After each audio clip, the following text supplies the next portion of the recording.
सकनेटीपल्ली नाम के गांव में शिवैया नाम का एक व्यक्ति रहता था। वो और उसकी पत्नी उसके 2 बेटियों के साथ बहुत सालों से वो गांव में रहते थे।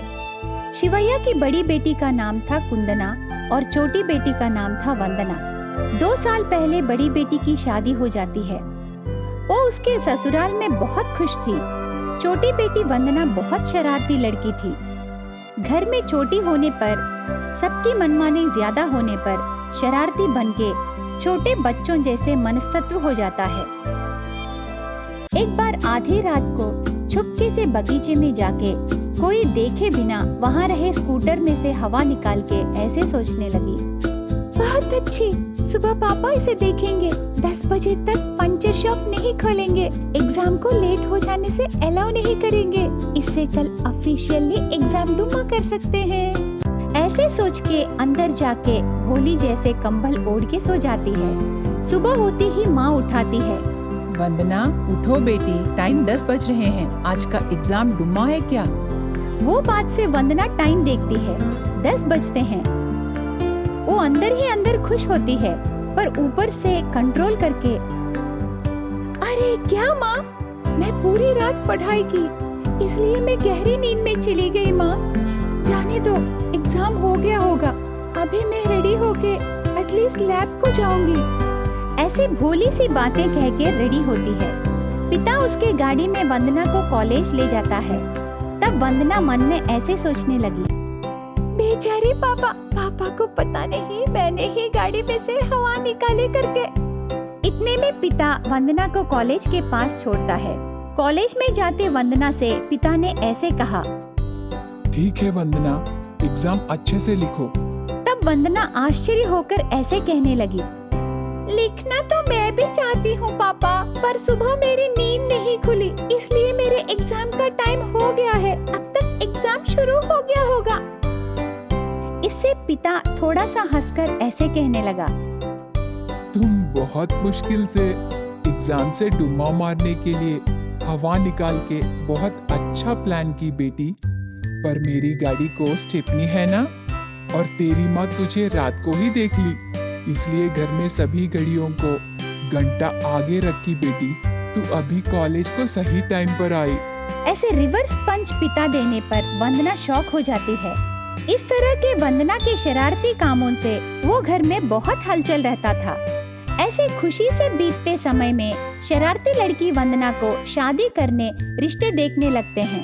यह विषय के बारे में घर आए उसकी बड़ी बेटी कुंदना और उसकी माँ उनके कमरे में बैठ के वंदना को बिना बोले ऐसे बातें करने लगे, माँ ये रिश्ता कैसे भी बहन को पक्का होना है। उस लड़के को लड़कियाँ साड़ी पहनने से ही पसंद आएंगे बोले, इसलिए हमारी वंदना को कल हम साड़ी पहना के दिखाएंगे, तब तुरंत वो लड़का हमारी वंदना से शादी कर लेगा। माँ सच बोली कुंदना, पर ये साड़ी का विषय वंदना को पता चले तो वो पूरा खराब कर देगी, इसलिए तू उसे मत बोल। ऐसे उन दोनों की बातें चुपके से सुन के वंदना कोई देखे बिना जाके अलमारी में रहे उसकी साड़ियों को कैंची से काट के रख के ऐसे सोचने लगी, साड़ी में देखने से शादी कर लेगा।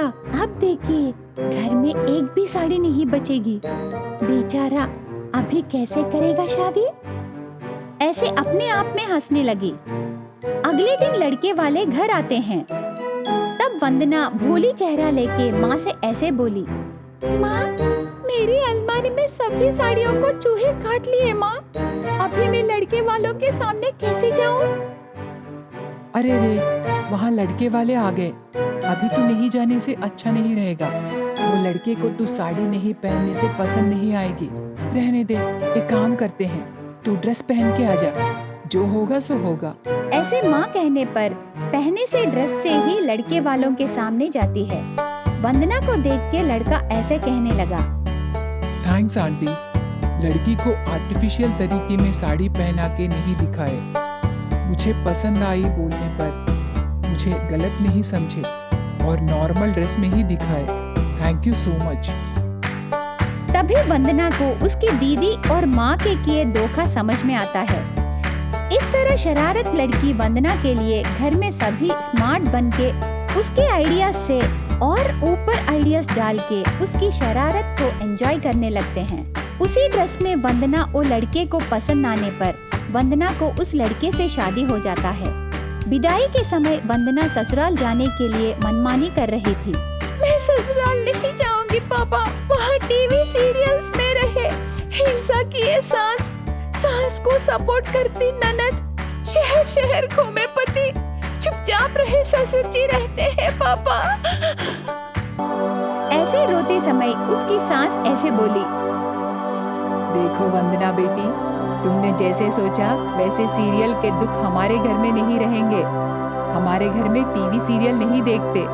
तुम जब चाहो तब मायके आ सकती हो, लेकिन अभी हमारे साथ चलो, यही रिवाज है। चाहिए तो कल या परसों यहाँ आ सकती हो। ऐसे सभी मिलके उसे मनाने पर वो शरारती लड़की कन्विंस होके ससुराल जाती है।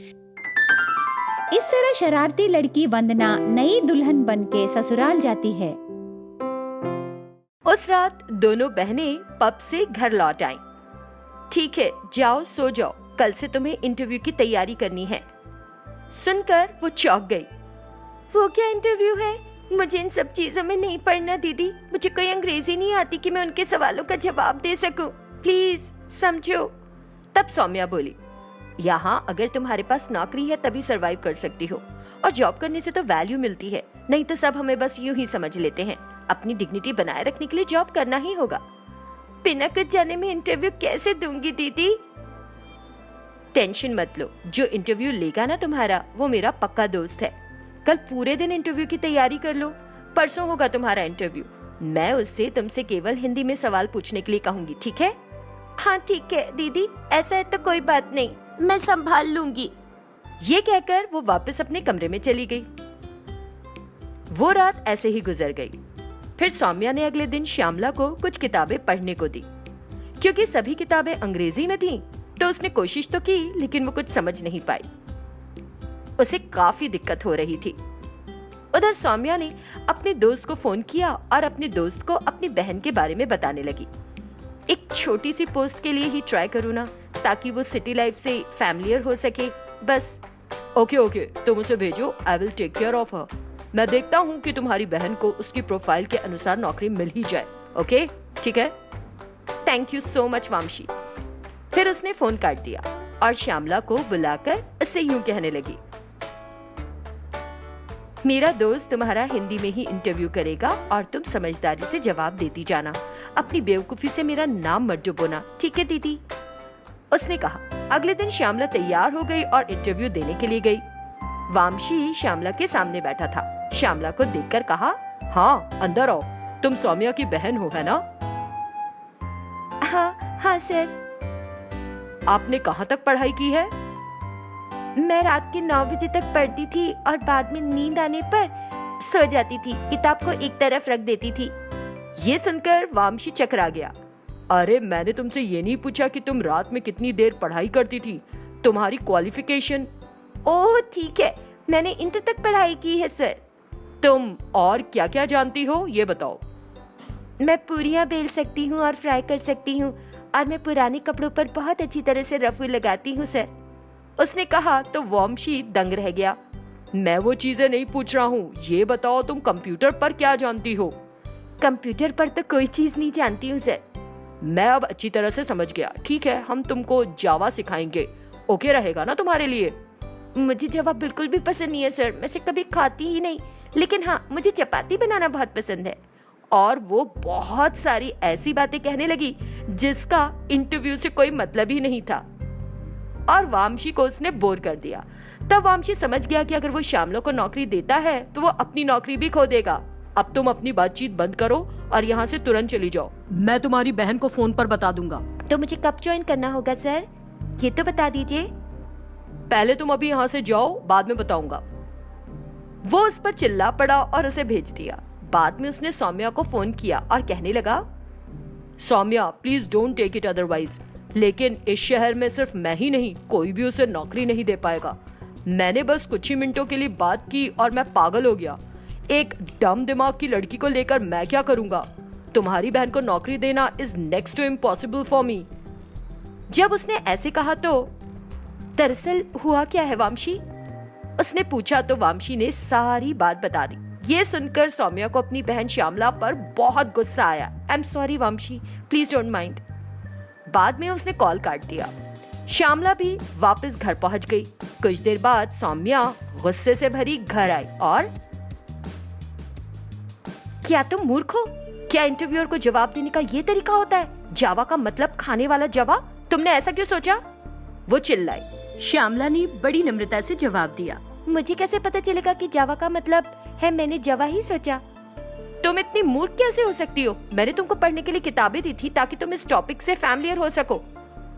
मुझे वो सब बातें समझ में नहीं आई, तो मैं क्या करूं? बोलो। छी, तुम्हारे लिए नौकरी की कोशिश करना मेरी बेवकूफी थी। तुमको अपनी पूरी जिंदगी में कभी नौकरी नहीं मिल सकती, तुम 1 रुपया भी नहीं कमा सकती। उसने ऐसे कहा तो श्यामला को भी बड़ा गुस्सा आ गया। दीदी, एक गांव की लड़की को कम मत समझना। अगर मैं ठान लूं तो 2 दिन के भीतर नौकरी पा सकती हूँ, और पैसे भी। वो गुस्से से घर से निकल गई। सौम्या ने अपनी बहन की बातों की परवाह नहीं की, उसे रोका नहीं और अंदर चली गई।